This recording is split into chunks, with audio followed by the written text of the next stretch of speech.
Hi friends, welcome to ಬಿಂದು Deepak channel. ನಾನಿವತ್ತು ನಾಟಿ ಸ್ಟೈಲ್ ಗ್ರೀನ್ ಮಸಾಲ ತಲೆ ಫ್ರೈ ಮಾಡೋದು ಹೇಗೆ ಅಂತ ತೋರಿಸ್ಕೊಡ್ತೀನಿ. ಇದು ತುಂಬ ಈಸಿ. ಹೇಗೆ ಮಾಡೋದು ಅಂತ ನೋಡೋಣ ಬನ್ನಿ.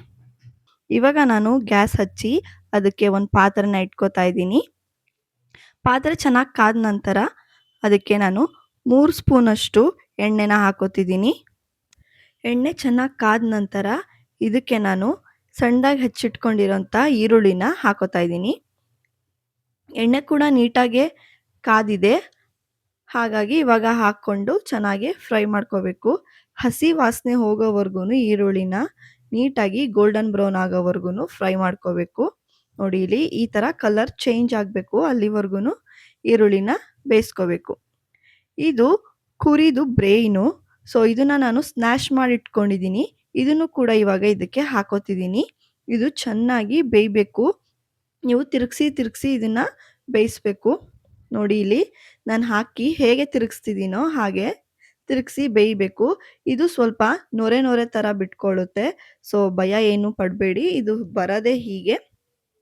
ಇದು ಸ್ವಲ್ಪ ಕಲರ್ ಚೇಂಜ್ ಆಗುತ್ತೆ, ಅಲ್ಲಿವರೆಗೂ ನೀಟಾಗಿ ಬೇಯಿಸ್ಕೊಂಡ್ರೆ ಇದು ಕುಕ್ ಆಗಿರುತ್ತೆ. ಈಗ ನಾನು ಈ ಪೇಸ್ಟ್ನ ಹಾಕೋತಿದ್ದೀನಿ. ಇದನ್ನು ಹೇಗೆ ಮಾಡೋದಪ್ಪ ಅಂದರೆ ನಾನು ಬೇರೆ ವ್ಲಾಗಲ್ಲೂ ತೋರಿಸಿದ್ದೀನಿ, ಕುಕ್ಕಿಂಗ್ ವ್ಲಾಗಲ್ಲಿ, ಅಲ್ಲೂ ಕೂಡ ನೋಡ್ಬೋದು ನೀವು. ಶುಂಠಿ, ಬೆಳ್ಳುಳ್ಳಿ, ಹಸಿಮೆಣಸಿನ್ಕಾಯಿ ಹಾಗೆ ಕೊತ್ತಂಬರಿ ಇಷ್ಟನ್ನು ರುಬ್ಕೊಂಡಿದ್ದೀನಿ. ಈಗ ಸ್ವಲ್ಪ ಅರಿಶಿನ ಮತ್ತು ರುಚಿಗೆ ತಕ್ಕಷ್ಟು ಉಪ್ಪನ್ನ ಕೂಡ ಅದಕ್ಕೆ ಹಾಕೋತಿದ್ದೀನಿ. ಹಾಕ್ಕೊಂಡು ಚೆನ್ನಾಗಿ ಹಸಿ ವಾಸನೆ ಹೋಗೋವರೆಗೂ ನೀಟಾಗಿ ಆ ಮಸಾಲೆನ ಬೇಯಿಸ್ಕೋಬೇಕು. ನೋಡಿ, ಇಲ್ಲಿ ಕುದಿ ಬರ್ತಿದೆ, ಹಾಗೆ ಚೆನ್ನಾಗಿ ಬೆಂದಿದೆ ಕೂಡ. ಈಗ ಇದಕ್ಕೆ ನಾನು ಕಟ್ ಮಾಡಿ ತೊಳೆದಿಟ್ಕೊಂಡಿರೋ ಅಂತಹ ಕುರಿದು ತಲೆನ ಹಾಕೋತಿದ್ದೀನಿ. ನಾನಿಲ್ಲಿ 1.5 kg ಕುರಿ ತಲೆನ ತಗೊಂಡಿದ್ದೀನಿ. ಸೊ ಈಗ ನೀಟಾಗಿ ಮಿಕ್ಸ್ ಮಾಡ್ಕೋಬೇಕು. ಇದಕ್ಕೆ ಕುರಿ ತಲೆಗೆ ಮಸಾಲೆ ಎಲ್ಲ ನೀಟಾಗಿ ಅಂಟಬೇಕು, ಅಲ್ಲಿವರೆಗೂ ಮಿಕ್ಸ್ ಮಾಡಿ ಇವಾಗ ಅದನ್ನು ಚೆನ್ನಾಗಿ ಬೇಯಿಸ್ಬೇಕು. ನೋಡಿ, ಇಲ್ಲಿ ಎಣ್ಣೆ ಎಲ್ಲ ಬಿಡೋವರೆಗೂ ಕೂಡ ನಾನು ಬೇಯಿಸ್ಕೊಂಡಿದ್ದೀನಿ.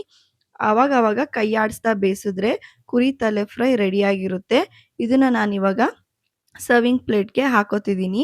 ಇದನ್ನು ಚಪಾತಿ ಜೊತೆ ತಿಂದರೆ ತುಂಬ ಚೆನ್ನಾಗಿರುತ್ತೆ. ಈ ಥರ ಎಲ್ಲರೂ ಟ್ರೈ ಮಾಡಿ ನನಗೆ ಹೇಗಿತ್ತು ಅಂತ ಕಮೆಂಟ್ ಮಾಡಿ.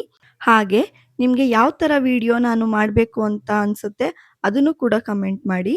Thank you for watching.